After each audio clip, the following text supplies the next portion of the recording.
Good morning. Good morning sir. आवाज आ रही सबको? Good morning Yes, sir. Sir.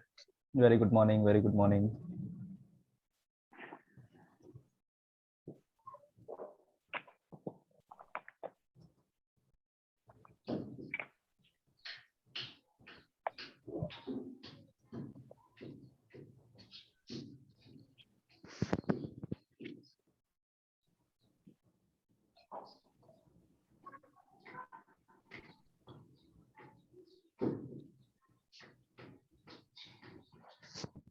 मुस्कुरा रहे हो जितेंद्र?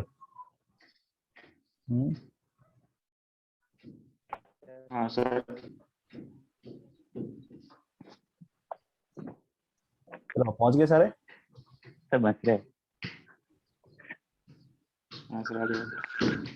ओनली 12 लोग पहुंचे हैं।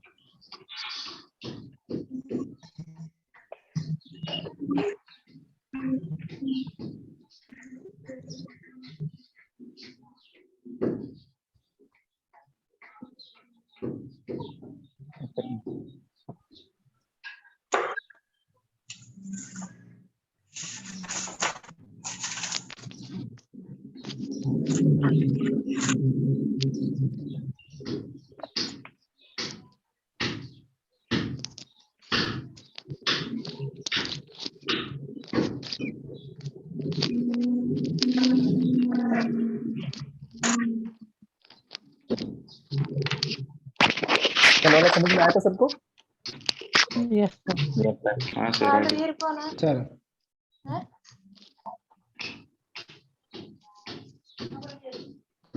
पापड़ लाऊंगी तो मार दे हाउडी भाई तो टाइम नहीं है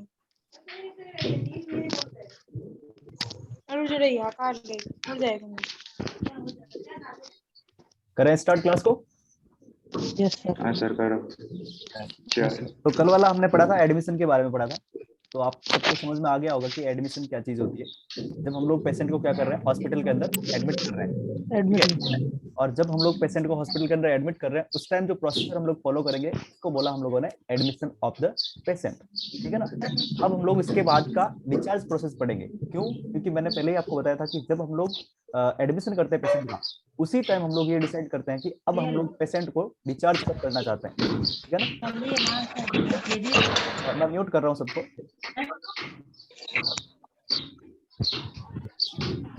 मैं वीडियो नहीं डाल ऑडियो मार सर वीडियो दिखा।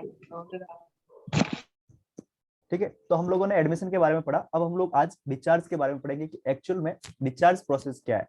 और हम लोग एडमिशन के टाइम ही उस डिस्चार्ज प्रोसेस को स्टार्ट करते हैं, इसलिए हम लोग एडमिशन और डिस्चार्ज को एक साथ पढ़ेंगे, ठीक है? स्क्रीन आपके सामने लाता हूं मैं।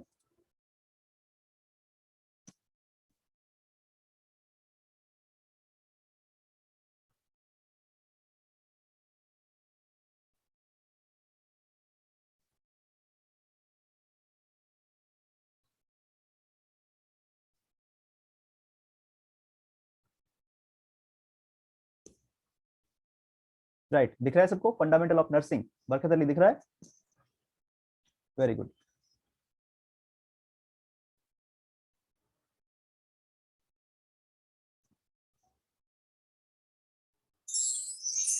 ठीक है, तो फर्स्ट है अपना फंडामेंटल ऑफ नर्सिंग के अंदर डिस्चार्ज हम पढ़ेंगे आज।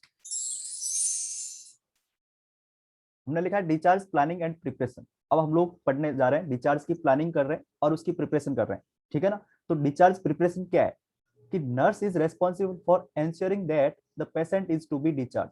अब ये नर्स को एंश्योर करना है कि हम लोग पेशेंट को क्या करने जा रहे हैं, डिस्चार्ज करने जा रहे हैं। और नर्स कैसे एंश्योर करेगा कि जब डॉक्टर उसकी रिकॉर्ड फाइल के अंदर ये लिखेगा कि हम लोग इस पेशेंट को डिस्चार्ज करने जा रहे हैं, ठीक है ना? उसका रीजन कुछ भी हो सकता है, हम लोग किसी भी वजह से डिस्चार्ज कर सकते हैं उसको। हाँ मोहित, पूछना है सर कुछ? नहीं दिख रहा है स्क्रीन पर तो कुछ भी नहीं दिख रहा है। बरकत अली दिख रहा है? नहीं दिख रहा? एक सेकंड।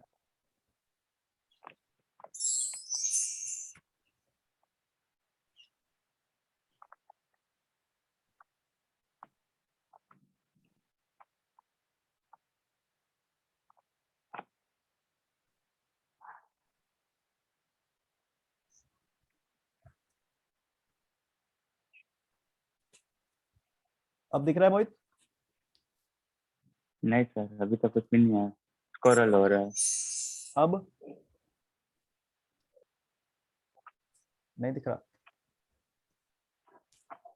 एक सेकंड है ना।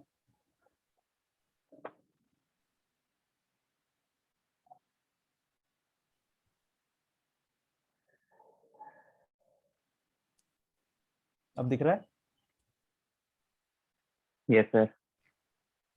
दिखा ना, फंडामेंटल ऑफ नर्सिंग डिस्चार्ज लिखा हुआ दिखा? यस सर, दिख रहा है। अब दिख रहा है? Yes sir. Very good. तब हम लोगों ने डिस्चार्ज प्लानिंग और प्रिपरेशन, ये वाला भी दिख रहा है ना?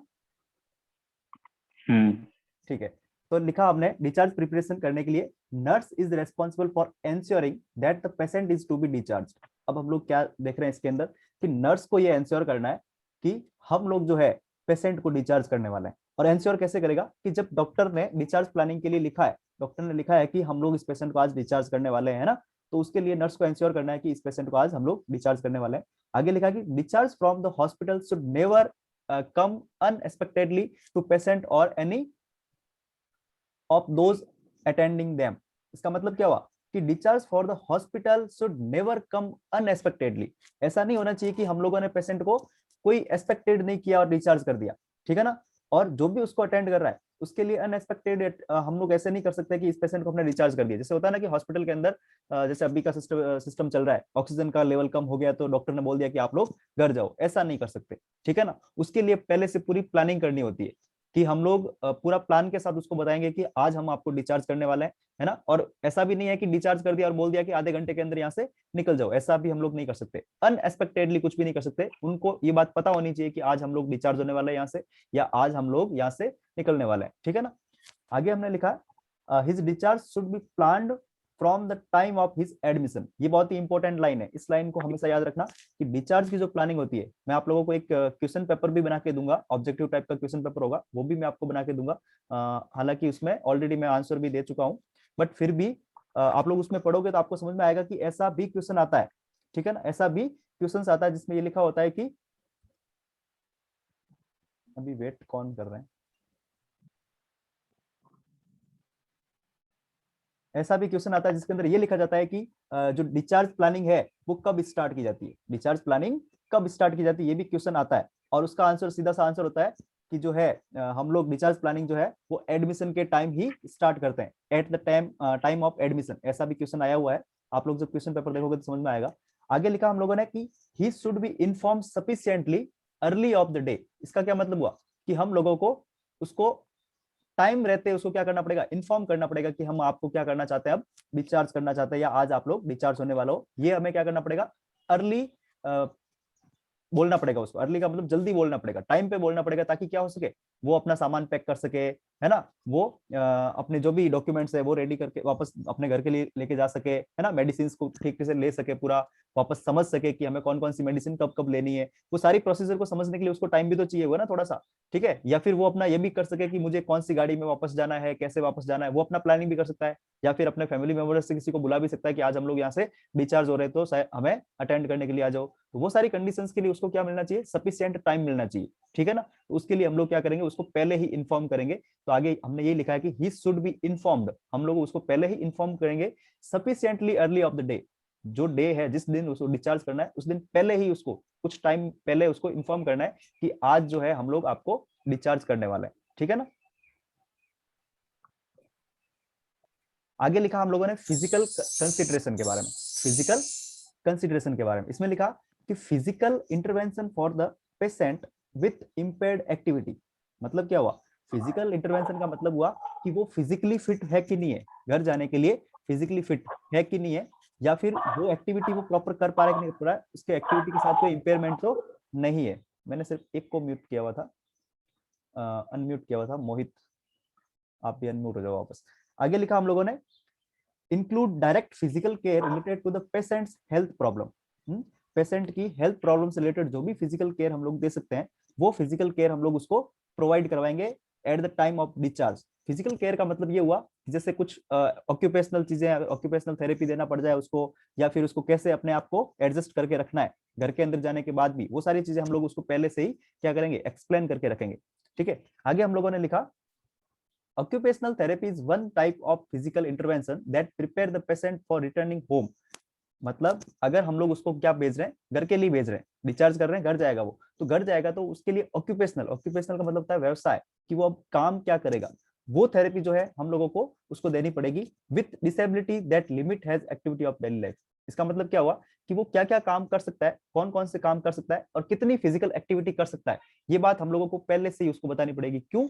क्योंकि हॉस्पिटल के अंदर था तब तक क्या था, वो इमोबिलाइज था। इमोबिलाइज का मतलब होता है उसकी मोबिलिटी का मतलब होता है चलना फिरना घूमना, है ना, उसके मूवमेंट्स, उसको बोला मोबिलिटी। और इमोबिलिटी का मतलब हुआ हम लोगों ने उसकी मोबिलिटी को क्या कर दिया, रोक दिया, है ना, स्टॉप कर दिया। इमोबिलिटी का मतलब हुआ उसके अपोजिट, मोबिलिटी के अपोजिट, मतलब उसकी मोबिलिटी को क्या कर दिया हमने, कम कर दिया, लिमिटेड कर दिया। तो हॉस्पिटल के अंदर था, उसको एक बेड दिया हुआ था, उस बेड पे वो ऑलरेडी लेटा हुआ है, तो उसकी मोबिलिटी क्या होगी, कम होगी। लेकिन वो घर जाएगा, तो जैसे ही वो घर जाएगा तो अपनी मोबिलिटी को वो इंक्रीज कर सकता है। तो वो कितना इंक्रीज कर सकता है, ये बात हमें उसको पहले से समझानी पड़ेगी कि जैसे ही आप लोग घर पे जाओगे, घर जाने के बाद आपको कितना फिजिकल एक्टिविटीज करना है और कितना फिजिकल एक्टिविटी नहीं करना है, और आपकी लिमिटेशंस क्या है, आप कौन कौन से काम कर सकते हैं। जैसे होता है ना, अगर कोई फ्रैक्चर वाली कंडीशन है तो हम लोग उसको इंस्ट्रक्ट करते हैं कि जो है अपने पैरों को है जो ज्यादा उस पर वजन नहीं देना है ना, ज्यादा अपने पैरों को एक्सटेंड नहीं करना है, या अपने पैरों के ऊपर जो कास्टर लगा हुआ है उसको खोलना नहीं। इस तरह से हम लोग पहले से उसको क्या करते हैं, पूरा प्लानिंग समझाते हैं कि आपको एक्चुअल में करना क्या है, ठीक है ना। तो वो सारी चीजें हम लोग उसको पहले से क्या करेंगे, इंटरवेंशंस के रूप में देंगे। आगे हमने लिखा कि the nurse role is to reinforce what the patient has learn in occupational therapy. अब नर्स को क्या करना है, दोबारा से ये इन्फॉर्म करके एंश्योर होना है, क्या करना है, एंश्योर होना है, अपने आप के अंदर एंश्योर होकर ये पता करना है कि एक्चुअल में जो हमने पेशेंट को समझाया वो उस पेशेंट को समझ में आया कि नहीं आया, ठीक है ना।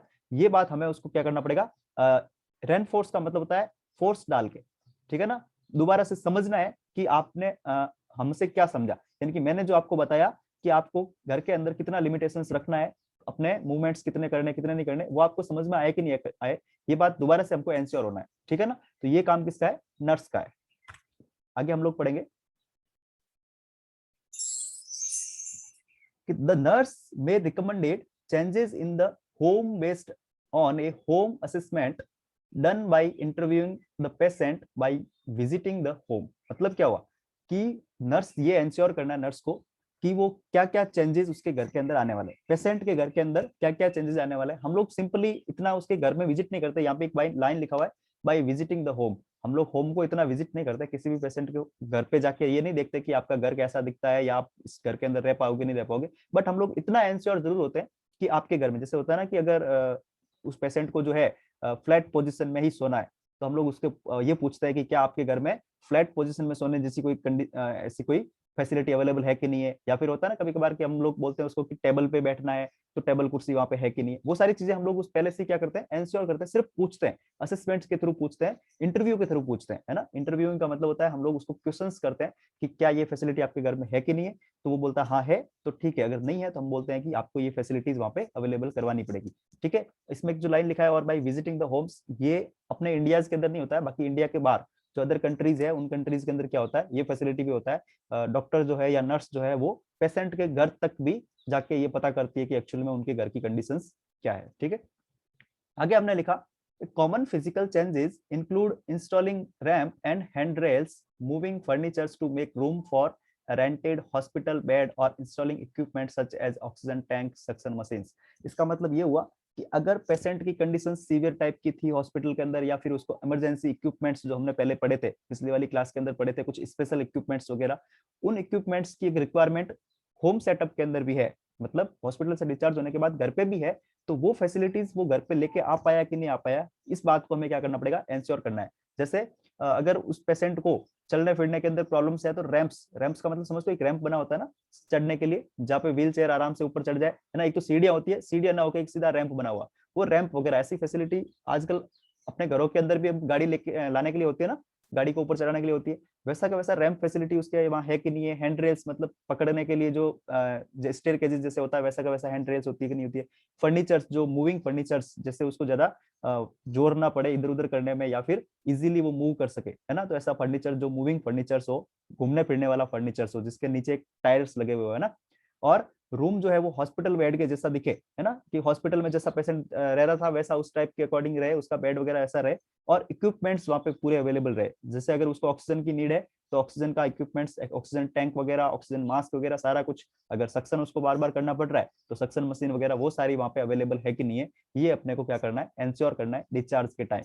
ठीक है, आगे हमने लिखा it severely disabled patient is expected to return home, a home visit should be made before discharge. मतलब क्या हुआ कि अगर कोई सीवियरली डिसेबल है, बहुत ज्यादा खतरनाक वाली कंडीशन से निकल के जा रहा है वो घर पे, उसकी जो डिजीज कंडीशन थी बहुत सीवियर थी, तो उस वाली कंडीशन में हम लोगों को क्या करना है, जब भी वो घर जा रहा है उस घर जाने से पहले हम लोगों को क्या करना पड़ेगा, home visit should be made, home visit करनी पड़ेगी। हालांकि इंडिया के अंदर आज तक ऐसा नहीं हुआ होगा शायद कि कोई पेशेंट के घर पे स्टाफ जाके उसके घर को कंडीशन को देखा होगा, बट फिर भी हम लोगों को थ्योरी के अंदर पढ़ना है, और अगर क्वेश्चंस भी कभी आ जाए तो हमें ये भी लिखना है कि हमें क्या करना पड़ेगा, ये इंश्योर करना है या इस पूरी प्रक्रिया को समझना है कि अगर हम लोग होम विजिट कर रहे हैं और वो पेशेंट सीवियरली डिसेबल वाली कंडीशन में था, तो हमें क्या करना पड़ेगा, उसके घर की होम विजिट करनी पड़ेगी, है ना, घर को विजिट करना पड़ेगा कि क्या ये होम या उसका घर है वो इस पेशेंट के लायक है कि नहीं है, इस पेशेंट की कंडीशन के अकॉर्डिंग है कि नहीं है, वो अपने घर के अंदर हॉस्पिटल जैसा सेटअप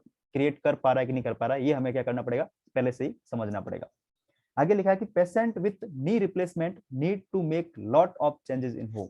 नी रिप्लेसमेंट का मतलब होता है घुटना प्रत्यारोपण, जिसको हम लोग हिंदी में बोले, घुटना जो चेंज करते हैं ना, घुटना दूसरा घुटना लगवाते हैं, है ना, रिप्लेसमेंट करते हैं घुटने का, तो नी का मतलब होता है घुटना। तो घुटना अगर किसी पेशेंट का रिप्लेस हुआ है तो उस वाली कंडीशन में उसको बहुत ज्यादा चेंजेस करने की जरूरत पड़ती है अपने घर के अंदर, क्योंकि उसको चलने फिरने वाले भी कंडीशन में चेंजेस करना पड़ेगा, उसका बेड भी उसके अकॉर्डिंग रहेगा, ठीक है ना, वो सारी चीजें उसको क्या करना पड़ेगा, बहुत ज्यादा चेंजेस करना पड़ेगा।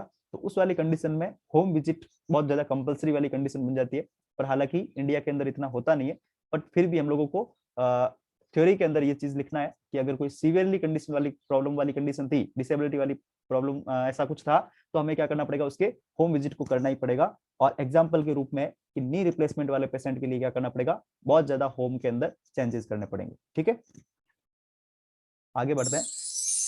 अगला है साइको कॉग्निटिव कंसिडरेशन। साइको का मतलब होता है अपना साइकोलॉजी, अपना जो माइंड से रिलेटेड जो भी थिंकिंग प्रोसेस आ रहा है, कॉग्निटिव का मतलब होता है थिंकिंग, ठीक है ना, जो माइंड के अंदर जो थिंकिंग चल रही है, क्योंकि पेशेंट जो है वो जब हॉस्पिटल के अंदर एडमिट हुआ उस टाइम भी उसके अंदर थिंकिंग प्रोसेस चेंज हुआ, उसको फियर हो रहा था, उसको एंजाइटी हो रहा था। बताया था मैंने पहले भी कि जब पेशेंट एडमिट हो रहा था उस टाइम भी उसके अंदर ट्रॉमेटिक एक्सपीरियंस आ रहे थे कि कुछ उसके साथ गड़बड़ हुआ है, उसके अलावा उसके अंदर एंजाइटी वाली कंडीशंस डेवलप हो रही थी, फियर वाली कंडीशंस डेवलप हो रही थी। वैसा का वैसा जब वो पेशेंट जो हॉस्पिटल को डिस्चार्ज करके वापस घर की तरफ जा रहा है, जब घर जा रहा है उस वाली कंडीशंस के अंदर भी क्या होगा, उस पेशेंट के अंदर बहुत सारे चेंजेस आएंगे, ठीक है ना। तो वो क्या क्या चेंजेस आ रहे हैं उसके बारे में हमने लिखा कि psychological intervention are design to meet education. मतलब क्या हुआ कि अगर साइकोलॉजिकली हम लोगों को कुछ इंटरवेंशंस देने हैं, उसको इंटरवेंशन का मतलब कुछ बताना है, उसको प्लानिंग्स देना है, उस प्लानिंग के अंदर हम लोग उसको एजुकेशन दे सकते हैं। क्या दे सकते हैं, एजुकेशन, शिक्षा दे सकते हैं। अगला है साइकोलॉजिकल एंड कोपिंग गोल्स। तो साइकोलॉजिकली और कोपिंग का मतलब होता है एडजस्ट करने वाले गोल्स, है ना, कि आपको अब हॉस्पिटल से घर जा रहे हैं तो घर के अंदर कैसे एडजस्ट करके रखना है, उसके बारे में हम लोग उसको एजुकेशन दे सकते हैं, शिक्षा दे सकते हैं। ठीक है, आगे लिखा है topic to be include pre discharge teaching. Pre discharge का मतलब डिस्चार्ज करने से पहले, प्री का मतलब पहले, डिस्चार्ज मतलब छुट्टी देने से पहले, ठीक है ना। तो छुट्टी देने से पहले हम लोग उसको क्या करेंगे, टीचिंग देंगे। Are home to call for help and when self care and health maintenance topic appropriate for the patient sufficient health problems. Simple सी चीज है कि हम लोग जब उसको डिस्चार्ज कर रहे हैं, डिस्चार्ज करने से पहले ये टीचिंग देना है कि अगर आपको कभी जरूरत पड़ जाए, किसी के हेल्प की जरूरत पड़ जाए, तो आप किसको हेल्प के लिए कॉल कर सकते हो, किसको हेल्प के लिए कॉल कर सकते हो, whom to call for help, है ना, किसको हेल्प के लिए कॉल कर सकते हो, एंड व्हेन, कब कॉल कर सकते हो, यानी कि सीवियरिटी कितनी बढ़ जाए तब जाके आपको कॉल करना है। ऐसा नहीं कि अगर छोटा सा बुखार आ गया और आपने कॉल कर दिया, ऐसा नहीं, कितना जरूरत हो कि भाई अब मुझे कॉल करने की जरूरत है तब मैं कॉल करूं, या फिर किसको कॉल करूं, ये चीज हमें पहले से ही उसको बतानी है। आगे लिखा है कि such as wound care. Wound care का मतलब होता है जब कभी घाव पड़ जाए शरीर पे, उस वाली कंडीशन में क्या होता है, ड्रेसिंग करना पड़ता है, बार बार पट्टियां करनी पड़ती है ना, तो वो पट्टियां वाली कंडीशन में हमें क्या करना पड़ेगा, एक स्टाफ को बुलाना पड़ेगा, ठीक है, या फिर बार बार अगर पोजीशन चेंज करवानी है तो हालांकि पोजीशन उसके फैमिली मेंबर वाले भी चेंज करवा सकते हैं, पर फिर भी असेसमेंट के लिए हम लोग स्टाफ को बुला सकते हैं कि कहीं ऐसा तो ना हो गया कि एक ही पोजीशन में लेटे रहने की वजह से क्या हो गया, बेड सोर बन गया, है ना, छाले पड़ गए, ऐसी वाली कंडीशन तो डेवलप नहीं हुई, उस वाली कंडीशन में हमें क्या करना पड़ सकता है, एक हेल्थ स्टाफ को बुलाना पड़ सकता है। आगे लिखा है कि health maintenance topic appropriate for the patient sufficient health problem. और फिर हम लोगों को क्या करना है, ऐसे टॉपिक्स के बारे में उसको टीचिंग देना है जो क्या हो सके, हेल्थ को मेंटेन करने के रिलेटेड हो, हेल्थ को मेंटेन करने के रिलेटेड हो, और वो अप्रोप्रिएट हो पेशेंट के लिए अप्रोप्रिएट वाली कंडीशंस हो। यहाँ पे पेशेंट वर्ड है ना, ये PATIENTS है, पेशेंट्स वर्ड है, इसको मैं करेक्ट कर लूंगा बाद में। फिर हमने आगे लिखा anticipatory guidance is information given about A situation.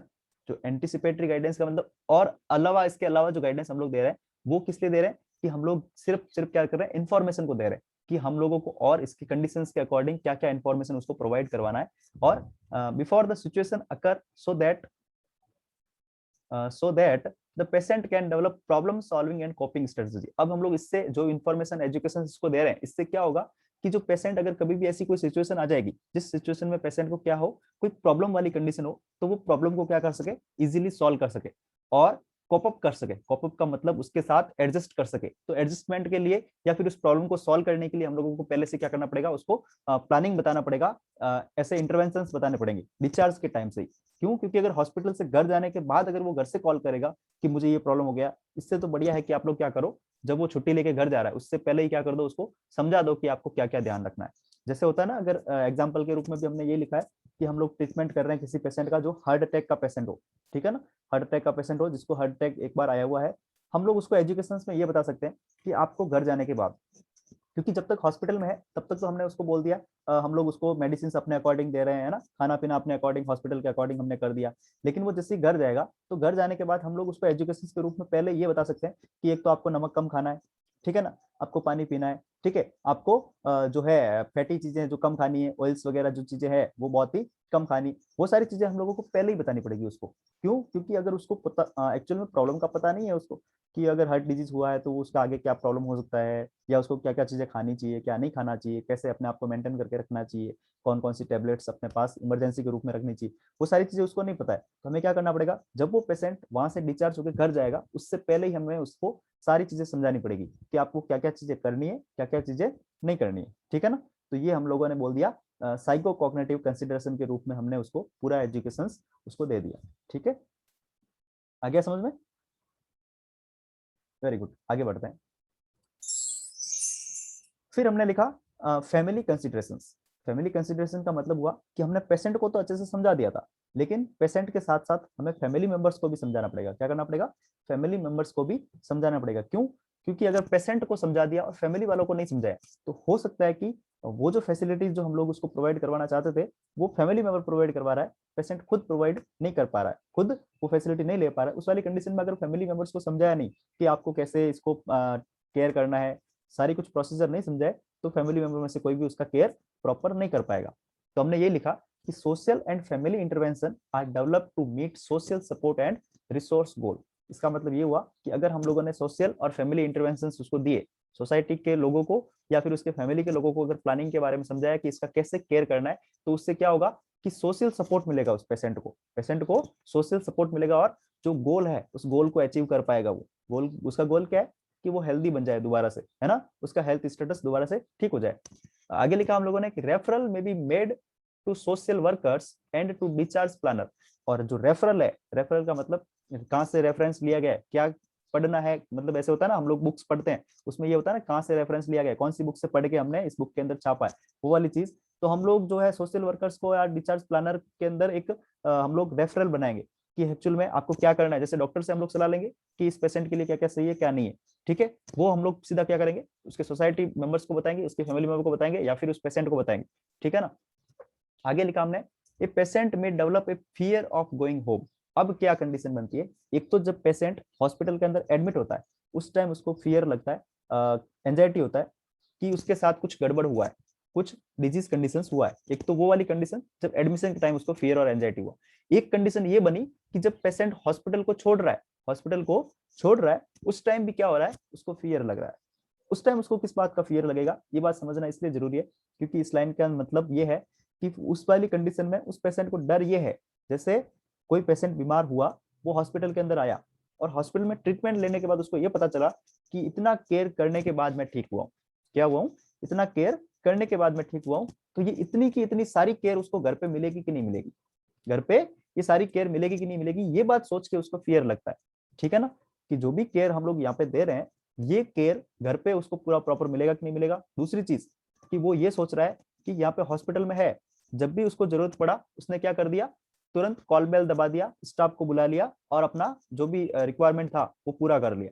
लेकिन अगर कंडीशन ये बन गया कि अगर वो घर चला जाएगा, घर जाने के बाद उसके पास कोई स्टाफ अवेलेबल नहीं है, जब स्टाफ अवेलेबल नहीं है तो वो किसको बुलाएगा, वो अकेला पढ़ सकता है। ये हमने आगे यही लिखा है, going home specially if he C live alone, मतलब वो क्या हो सकता है, अकेला रह सकता है। हो सकता है ना घर के अंदर कुछ मेंबर ऐसे होता है जो अकेला ही रहते हैं, जैसे अभी मैं यहाँ पे रह रहा हूँ रूम में, तो मैं अकेला रह रहा हूँ, तो वो अकेला हो सकता है। उस वाली कंडीशन में उसको कैसा फील रहेगा, आइसोलेटेड टाइप का फील रहेगा। आइसोलेट का मतलब हुआ डिजीज कंडीशन हुई है और उसको क्या कर दिया है, आइसोलेट किया हुआ है, ठीक है ना। या फिर क्या हो सकता है, involving social support in care is an important nursing intervention, और हमें क्या करना है, सोशल सपोर्ट को प्रोवाइड करवाना अपना इंपॉर्टेंट नर्सिंग इंटरवेंशन होना चाहिए, ताकि वो क्या रहे, कभी भी अकेला फील नहीं करे, उसकी जो भी जरूरतें हैं वो पूरी होती जाए, उसका जो भी नीड है वो कंप्लीट हो जाए, ठीक है ना। आगे हमने लिखा educating the family another nursing intervention. अब हम लोग क्या चाहते हैं कि फैमिली को भी क्या करें, एजुकेट करें, ठीक है ना। तो फैमिली एजुकेट करने का मतलब ये हुआ कि उसके फैमिली मेंबर्स को हम लोग बताएंगे कि इस पेशेंट का आप लोगों को ट्रीटमेंट कैसे करना है, ठीक है ना, इसका केयर कैसे करना है, कौन कौन सी टेबलेट्स किस किस टाइम इसको दिलानी है, और क्या क्या आपको क्या खिलाना है, क्या पिलाना है, कैसे इसका मूवमेंट्स करवाना है, वो सारी चीजें हम लोग क्या करेंगे, फैमिली मेंबर्स को समझाएंगे। और जैसे ही फैमिली मेंबर्स को इसके बारे में इंस्ट्रक्ट करेंगे तो उसका जो आगे का प्लानिंग रहेगा, फ्यूचर प्लानिंग शुरू रहेगा, उसके घर के अंदर जो इंटरवेंशन उसको मिलेंगे वो इजीली हम लोग प्रोवाइड करवा पाएंगे, ठीक है ना। तो ये हो गया फैमिली कंसिडरेशन। आ गया समझ में? Very good. नेक्स्ट है एथिकल कंसिडरेशन। तो एथिकल हम लोगों ने एथिक्स पढ़े थे, उस एथिक्स के अंदर जो चीजें पढ़ी थी वही इस पेशेंट के एथिकल कंसिडरेशंस है। तो मोस्टली हम लोगों ने 4 एथिकल कंसिडरेशंस यहाँ पर लिखे हैं। कौन कौन से? First one respect, second one beneficence, third one justice और फोर्थ वन फिडेलिटी। ये चारों के चारों जो है अपने एथिकल्स है। ये एथिक्स हम लोगों ने ऑलरेडी पहले से ही डिस्कस किए थे कि पेशेंट का खुद का भी रेस्पेक्ट होता है, दूसरों का भी रेस्पेक्ट होता है। बेनिफिशियंस का मतलब जो भी हम लोग उसके साथ ट्रीटमेंट्स जो कर रहे हैं वो उसके लिए बेनिफिशियल्स होने चाहिए, फिडेलिटी वाली कंडीशंस रहनी चाहिए, जस्टिस वाली कंडीशंस रहनी चाहिए, न्याय वाली कंडीशंस रहनी चाहिए। घर के अंदर जा रहा है, फैमिली मेंबर्स में जा रहा है या फिर हॉस्पिटल सेटअप में रह रहा है, ये चारों को चारों एथिकल्स जो है वो उसके साथ रहने ही रहने चाहिए, ठीक है। तो ये है ethical considerations for the patient. Next हम लोग पढ़ेंगे होम केयर। क्या पढ़ेंगे? Home care. क्यों? क्योंकि जब हमने डिस्चार्ज कर दिया पेशेंट को, तो डिस्चार्ज करने के बाद हम लोगों को घर के अंदर केयर भी देना पड़ेगा थोड़ा बहुत, ठीक है ना। तो होम केयर जैसे हम लोगों ने हॉस्पिस के बारे में पढ़ा था, हमने जब हॉस्पिटल वाला टॉपिक पढ़ा था उसके बाद हॉस्पिस केयर के बारे में पढ़ा था। तो हॉस्पिस केयर का मतलब होता है घर पे जाके केयर देना। जो ओल्डर एज के पीपल्स है, ओल्ड एज के पीपल्स है, उनको क्या कर रहे हैं हम लोग, घर पे जाके दे रहे थे केयर। लेकिन अगर हम लोग होम केयर की बात करें तो होम केयर हॉस्पिस केयर नहीं है। हॉस्पिस केयर के अंदर हम लोगों ने जो एल्डरली पर्सन थे, जो ओल्ड एज के पीपल्स थे, जो नियर टू डाई वाले पेशेंट थे, उनको हम लोगों ने केयर दिया था। लेकिन होम केयर का मतलब हुआ कोई भी टाइप के पेशेंट है, कितने भी एज का हो सकता है, कोई भी टाइप का पेशेंट है जिसको घर पे जाके हम लोगों को क्या करना पड़े, केयर देना पड़े, उसको बोला हम लोगों ने होम केयर। तो हमने जैसे लिखा इसमें कि before the discharge of patient, मतलब पेशेंट को डिस्चार्ज करने से पहले the nurse must consider family and social support, the home environment and the patients condition. ये हमने पहले ही इंश्योर कर लिया कि उसका फैमिली कंडीशंस कैसा है, सोशल सपोर्ट कितना है, होम एनवायरनमेंट कैसा है और पेशेंट की खुद की कंडीशन कितनी है। ये हमने पहले ही डिस्चार्ज से पहले ये प्रिपेयर कर दिया, इंश्योर कर लिया अपने आप को। आगे हमने लिखा home health care is defined as all the services and products that maintain, restore or promote physical, mental and emotional health that are provided to the patient in their home. Home care का मतलब क्या हुआ? Simple सा मतलब हुआ कि हम लोग क्या कर रहे हैं, जो भी सर्विसेज उस पेशेंट को हम लोग दे सकते थे, जो भी सर्विसेज उसके लिए जरूरी है या उसके लिए बेनिफिशियल है, वो सारी सर्विसेज, सारे प्रोडक्ट्स, ठीक है ना, और जितना भी उसके लिए फिजिकल को प्रमोट करने के लिए, मेंटली प्रमोट करने के लिए, इमोशनली उसको स्ट्रांग बनाने के लिए जरूरी चीजें हैं, वो सारी की सारी हम लोग कहाँ पे प्रोवाइड करवाएं? उसके घर पे जाके, उसके घर पे जाके या उसके घर की कंडीशंस के अंदर, उसके घर एनवायरनमेंट के अंदर, होम एनवायरनमेंट के अंदर ये सारी चीजें अगर हम लोग अवेलेबल करवा पा रहे हैं, उसको हमने बोला होम केयर, ठीक है ना। तो इसका सिंपल सा मतलब है all the services and products, जितनी भी सर्विसेज है, जो भी प्रोडक्ट्स वो यूज में लेगा, है ना, दैट मेंटेन, जो क्या करेगा, मेंटेन करके रखेगा, रिस्टोर करके रखेगा और प्रमोट करेगा फिजिकल को, मेंटल को, इमोशनल हेल्थ को, ठीक है ना। उन चीजों को हम लोग कहाँ पे प्रोवाइड करवा रहे हैं? उसके घर के अंदर, provided to patient in their homes, अगर आप लोगों की ये क्लास बीच में कट हो जाए, ठीक है, तो आप लोग को क्या करना है, बैक जाना है, दोबारा से सेम आईडी पासवर्ड दोबारा से एंटर होना है, ठीक है ना, क्योंकि अभी इसके अंदर टाइमिंग आ चुका है कि ये क्लास जो है वो कट होने वाला है। तो जैसे ही ये कट होता है उसके बाद आपको वापस से क्या करना है, रिज्वाइन करना है, सेम आईडी सेम पासवर्ड, और हाथों हाथ ही रिज्वाइन करना है। आगे समझ में होम केयर के बारे में? वेरी गुड, आगे बढ़ते हैं। अब हम लोग क्या कर रहे हैं, डिस्चार्ज ऑफ द पेशेंट। अब हम लोग पेशेंट को क्या कर रहे हैं, डिस्चार्ज कर रहे हैं। ये तो सारी चीजें थी जो हमने पढ़ा, वो सारी थी। डिस्चार्ज करने से पहले हमें क्या क्या ध्यान रखना है ना, क्या क्या एंश्योर करके रखना है, क्या क्या चीजें अपने आप के अंदर पहले से ही प्रिपेयर करके रखना है कि अब हम लोग पेशेंट को डिस्चार्ज करने वाले हैं। अब हम लोग पेशेंट को एक्चुअल में क्या करने वाले, डिस्चार्ज करने वाले। तो हमने लिखा कि the experience of hospital whether for a brief और prolong period is one that make a lasting impression on the patient. इसका मतलब ये हुआ कि हॉस्पिटल के अंदर पेशेंट ठहरा हुआ था, तो उसका जो एक्सपीरियंस है हॉस्पिटल में ठहरने का एक्सपीरियंस, कभी कभार होता है ना, हम लोग बोलते हैं कि कॉलेज का फर्स्ट डे का एक्सपीरियंस हमारा ये था, कॉलेज के लास्ट डे का एक्सपीरियंस ये था, वैसा का वैसा अगर कोई पेशेंट बीमार होता है, उस बीमारी के अंदर जो हॉस्पिटल में एडमिट होगा, तो उस एडमिट होने के टाइम का जो एक्सपीरियंस है उसको क्या हो सकता है, कम टाइम के लिए भी रह सकता है, लंबे टाइम का भी एक्सपीरियंस रह सकता है। वो एक्सपीरियंस उसके साथ बड़ा इंप्रेशन डाल सकता है ना। बड़ा इंप्रेशन का मतलब ऐसा होता है ना, कभी कभार कोई भूलते तक नहीं है उस बात को कि मैं जब बीमार पड़ा था तब ऐसा ऐसा केयर हुआ था, उस हॉस्पिटल के अंदर इतनी फैसिलिटी थी, ऐसा केयर हुआ था, मुझे ये प्रॉब्लम हो गया था। वो सारी चीजें उसको क्या रहती है, याद रहती है, तो उसका लंबे टाइम तक इफेक्ट रह सकता है पेशेंट की मेंटलिटी पे, ठीक है।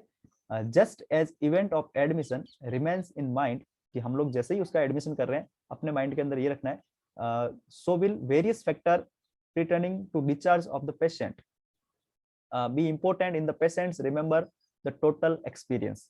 और जब हम लोग उसको एडमिशन, ये पेशेंट के लिए है कि जैसे ही उसका पेशेंट का एडमिशन होता है उस टाइम से लेके जब तक वो डिस्चार्ज होता है तब तक बहुत सारे ऐसे फैक्टर्स होते हैं जो क्या करते हैं, उसके टोटल एक्सपीरियंस के अंदर रिमेंबर रहते हैं। मतलब जो उसको लास्टिंग इंप्रेशंस पड़ रहा है ना, कि उसको कितना उसके अंदर क्या क्या एक्सपीरियंस उसने किया, क्या क्या उसने फील किया हॉस्पिटल सेटअप के अंदर, कि जैसे ही उसका एडमिशन हुआ, तो कभी कभार हम भी बोलते हैं ना कि जैसे ही मैं वहां पे गया उसके बाद ये हुआ, उसके बाद ये हुआ, उसके बाद वो सारी चीजें उसको याद रहेगी। तो जैसे ही उस पेशेंट का एडमिशन होगा, एडमिशन से लेके डिस्चार्ज प्रोसेस तक, डिस्चार्ज होने तक, हॉस्पिटल को छोड़ के बाहर आने तक, उसका सारा टाइमिंग जितना भी निकला उस पूरे टाइम का उसको क्या रहेगा, रिमेंबर रहेगा, याद रहेगा, वो टोटल एक्सपीरियंस उसको याद रह सकता है। आगे हमने लिखा patient is prepare for discharge when he is admitted in the hospital. ये बात बार बार आएगी, क्यों? क्योंकि डिस्चार्ज का जो प्रोसेस है वो सारा का सारा प्रोसेस एडमिट होने के टाइम ही, एडमिशन के टाइम ही स्टार्ट होता है। इसलिए हमने यहाँ पे लिखा कि patient is prepared for discharge. जैसे पेशेंट को प्रिपेयर करते हैं हम लोग डिस्चार्ज के लिए, कब? When he is admitted in the hospital. जैसे ही वो एडमिट होता है उसी टाइम से हम लोग डिस्चार्ज की प्लानिंग पहले ही बना लेते हैं कि इसको कब डिस्चार्ज करना है, ठीक है। आगे लिखा है he should be prepared physically and psychologically to leave the hospital. अब हम लोगों को क्या करना है, उसको तैयार करना है फिजिकली भी और साइकोलॉजिकली भी, मेंटली भी उसको तैयार करना है कि अब आप लोग क्या होने वाले हो, यहाँ से डिस्चार्ज होने वाले हो। फिजिकली भी कि अब आपको सच में यहाँ से निकलना ही निकलना है, ठीक है ना। The hospital ward and his her willingness to continue the treatment in future. और फिर हमें ये भी ध्यान रखना है कि वो क्या कर सके, अपने ट्रीटमेंट को कंटिन्यू लेता रहे आगे भी। जैसे होता है ना, हॉस्पिटल से निकलने के बाद ऐसा नहीं है कि हम लोगों ने हॉस्पिटल में इंजेक्शन तो रोज लगा दिए, लेकिन घर पे उसको टेबलेट लेने का बोला था और घर पे उसने टेबलेट लिया ही नहीं, उस वाली कंडीशन में प्रॉब्लम हो सकता है। तो हमें क्या करना पड़ेगा, हॉस्पिटल के अंदर जब तक था तब तक तो ठीक है, फिर जैसे ही हम लोग डिस्चार्ज कर रहे हैं फिजिकली और साइकोलॉजिकली हमने उसको तैयार कर दिया, और फिर हम लोगों ने ये भी इंश्योर कर लिया कि वो क्या कर सकता है, अपने ट्रीटमेंट को आगे की तरफ कंटिन्यू कर सकता है। उसको ट्रीटमेंट कंटिन्यू करने की इच्छा उसके अंदर अभी भी है, और वो ट्रीटमेंट को आराम से इजीली घर पे ले लेगा। आगे हमने लिखा prepare the client to leave certain activities is also very important, है ना। तो जो भी एक्टिविटी है, जो भी क्लाइंट को, जब हम क्लाइंट वहां से हॉस्पिटल को छोड़ के जाएगा उस टाइम जो कुछ कंडीशंस है जो उसको समझना है कि यहाँ से निकलने के बाद उसको क्या क्या चीजें करना है, क्या चीजें नहीं करना है, इसके बारे में उसको एक्टिविटी का इंपोर्टेंस पता होना जरूरी है। जैसे होता है ना, हॉस्पिटल के अंदर जब तक था तब तक हमने ट्रीटमेंट कर दिया, घर पे जाने के बाद वो बोलता है कि अब मुझे कौन सा डॉक्टर देख रहा है, कौन सा नर्स देख रहा है, ये चीजें खा लूं, ये चीजें पी लूं, ऐसा होता है ना कभी कभार। उन चीजों के बारे में उसको वो स्ट्रिक्ट होना चाहिए अपने हेल्थ के प्रति, और उसको ये समझ में आना चाहिए कि उसको क्या चीजें खानी है, क्या चीजें नहीं खानी है, कितना उसको एक्टिविटी करना है, कितना एक्टिविटी नहीं करना है। तो एग्जाम्पल के रूप में हमने लिखा salt restriction to heart patient. Salt restriction का मतलब हुआ जो हार्ट पेशेंट है, बीपी बढ़ा हुआ जिनका रहता है, या अटैक एक दो बार आया हुआ है, वो वाली कंडीशंस हो गया, या फिर उसके कार्डियक कोई और तरह की प्रॉब्लम है, वॉल प्रॉब्लम हो या और भी कोई प्रॉब्लम हो, उस वाली कंडीशन में हम लोग उसको क्या करते हैं, नमक का रेस्ट्रिक्शन करवाते हैं, मतलब नमक नहीं खाने की सलाह देते हैं कि आप लोग नमक नहीं खाओगे। ठीक है, तो वो जो नमक नहीं खाने की सलाह हमने जो दी है, वो नमक नहीं खाने की सलाह वो मानता है कि नहीं मानता है घर पे जाके, ये हमें पहले से ही उसको उसकी फिजिकल या मेंटली एक्टिविटी से समझना पड़ेगा कि क्या सच में वो घर पे जाके सच में नमक को रेस्ट्रिक्ट कर पाएगा कि नहीं कर पाएगा। ठीक है, और उसका रेस्ट्रिक्ट करना बहुत जरूरी है। क्यों? क्योंकि अगर नमक को रेस्ट्रिक्ट नहीं करेगा तो उसको हेल्थ प्रॉब्लम और बढ़ेगा और हो सकता है कि वो दोबारा से उसको अगले दिन ही हॉस्पिटल में आ जाना पड़ जाए। ठीक है ना, उस वाली कंडीशन में हमें ये पहले से उसको क्या करना पड़ेगा, एंश्योर करना पड़ेगा, पेशेंट को पूरा समझाना पड़ेगा। अब हम लोग बढ़ते हैं टाइप ऑफ डिस्चार्ज कि कौन कौन से वो टाइप्स है जिनसे हम लोग डिस्चार्ज कर सकते हैं। ये क्लास बीच में कट जाएगा तो इसको कटने ही देते हैं, फिर पढ़ते हैं।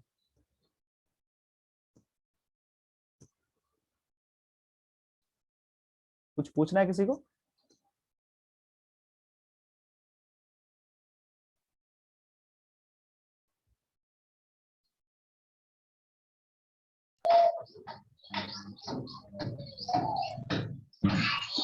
कुछ पूछना है किसी को? नहीं सर।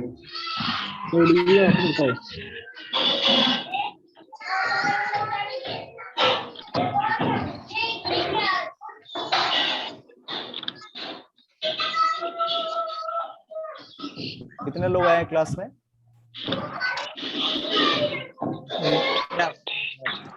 28 लोग आए हैं।